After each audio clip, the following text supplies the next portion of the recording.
Nebuchadnezzar II. He had served as commander of his father's army and soon proved to be the equal of all the great Mesopotamian conquerors, from Sargon onward. He managed to reign for more than 40 years, in the course of which he established Babylonian control over much of the western territories of the former Assyrian Empire.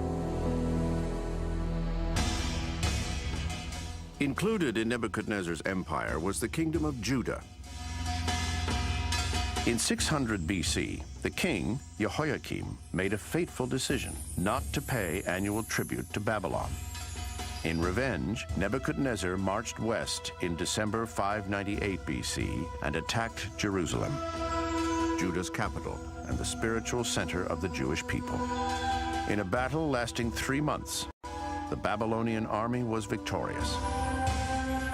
Nebuchadnezzar ordered what is known in Jewish history as the exile, the deportation to Babylon of thousands of Jews, including the king and his family.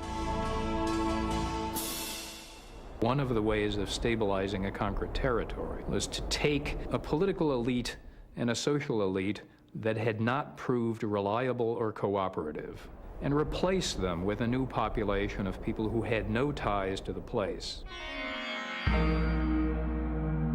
Nebuchadnezzar had acquired an empire comparable to that of Assyria.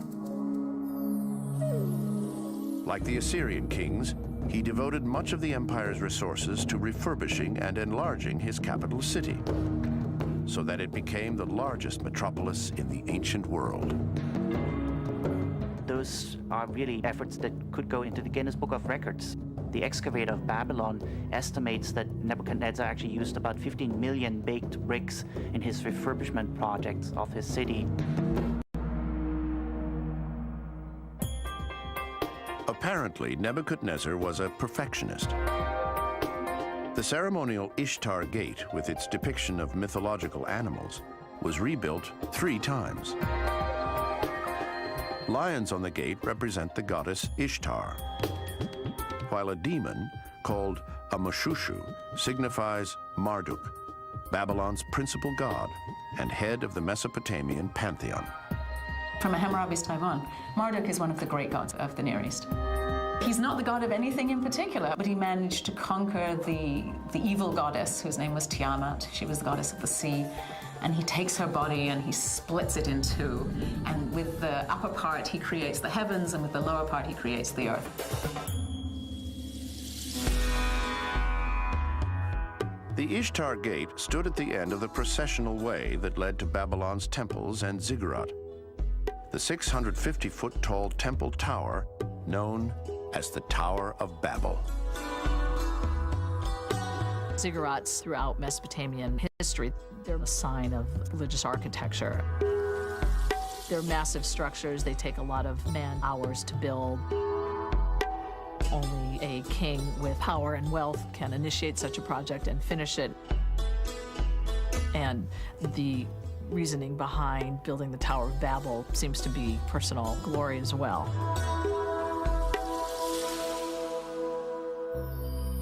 Within Nebuchadnezzar's magnificent palace were hanging gardens.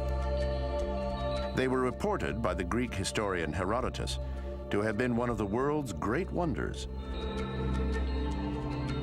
The gardens were supposedly constructed for the king's wife, a homesick Iranian princess who was comforted by the terraced buildings and exotic plants. However, the hanging gardens of Babylon may be nothing more than a myth. Unfortunately, in Mesopotamian sources, we have really no indication of any such thing. On the other hand, it is true that one of the things that a good Mesopotamian king did was cultivate royal gardens in which you could display plants and animals from the empire. This was one of the ways of showing the scale and range of conquest, and therefore giving a kind of living, breathing, green image of power. Nebuchadnezzar died at the age of 84 in 562 BC. During his reign, Babylon's arts, sciences, and literature flourished under considerable wealth and strong state support.